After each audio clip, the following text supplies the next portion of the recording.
Знание – это опора нашей независимости.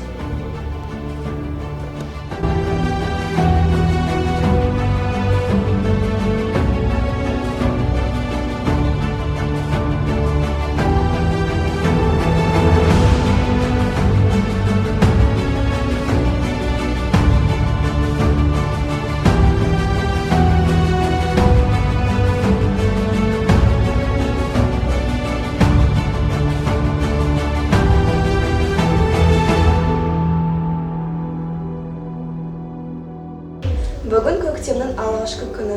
Қазақстан Халқы Ассамблеясының құрылған күні. Осыған орай тұңғыш президент елбасы бүгінгі күнді алғыс айту күні деп жариялады. Алғыс айту күні құтты болсын. Қазақ халқына шын жүректен алғыс білдіремін.